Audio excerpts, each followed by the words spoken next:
Football বিশ্বে tactics, formation কিংবা কোটি টাকার তারকার অভাব নেই, কিন্তু দল যখন বিশ্ব চ্যাম্পিয়ন হয় তখন তার নেপথ্যে থাকে ভিন্ন কোনো গল্প, কঠিন এক দর্শন। Spain coach Luis de la Fuente ঠিক তেমনই এক ভিন্ন ধারায় জয় করেছেন ফুটবল বিশ্ব। ইউরো আর নেশনস লিগের পর এবার স্পেনকে এনে দিয়েছেন মর্যাদার বিশ্বকাপ। কিন্তু এই সাফল্যের নেপথ্যে আসল রহস্যটা কি?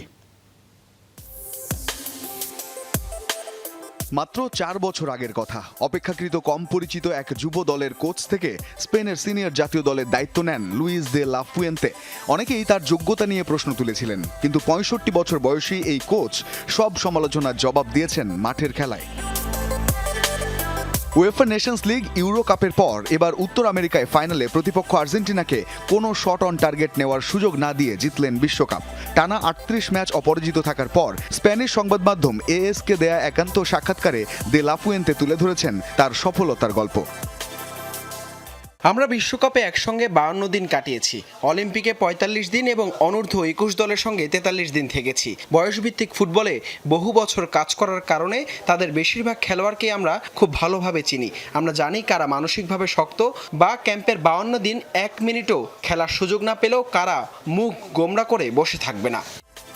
দলের খেলার ধরন নিয়ে কথা বলতে গিয়ে টিকি টাকার মতো বহুল প্রচলিত শব্দ এড়িয়ে চলার কথা বলেন ফুয়েন্তে। তার পছন্দ কম্বিনেশন ফুটবল। তবে শুধু বলের দখলে ম্যাচ জেতা যায় না, আধুনিক ফুটবলে এর চেয়েও বেশি কিছু লাগে বলে মনে করেন লা ফুয়েন্তে। টিকি টাকার মতো বহুল প্রচলিত শব্দ আমার পছন্দ নয়। এটাকে আমার কম্বিনেশন ফুটবল বলতে ভালো লাগে। মাঝে মধ্যে টিকি টাকা শব্দটিকে কিছুটা নেতিবাচকভাবেও ব্যবহার করা হতো। তা সত্ত্বেও এই ফুটবল দর্শন স্প্যানিশ ফুটবলের রন্ধ্রে রন্ধ্রে মিশে আছে, যার সূচনা হয় ক্লাব পর্যায়ে। জাতীয় দল কেবল এটিকে আরও বড় পরিসরে নিয়ে আন্তর্জাতিক পরিচিতি দিয়েছে। স্প্যানিশ ফুটবলারদের ম্যাচ পরিস্থিতি বোঝার অসাধারণ ক্ষমতার রহস্য কি? এমন প্রশ্নের উত্তরে ফুয়েন্তে বললেন, এর পেছনে রয়েছে বছরের পর বছর ধরে ক্লাব পর্যায়ে তরুণদের সঠিক ফুটবল শিক্ষায় গড়ে তোলার দীর্ঘ প্রক্রিয়া। ইংল্যান্ড, ফ্রান্স, জার্মানি সবাই এসছে। একটা সময় ইতালি খুব ঘন ঘন আসতো। জার্মানিরও একটা সময় আমাদের মতো খুব শক্তিশালী ভিত্তি ছিল। তবে এটা খুব সহজ নয়। প্রথমত, এর জন্য বছরের পর বছর কাজ করতে হয়। দ্বিতীয়ত, এটা ক্লাবগুলোর ওপর ভীষণভাবে নির্ভর করে, কারণ ক্লাবের কোচেরাই তরুণদের গড়ে তোলেন।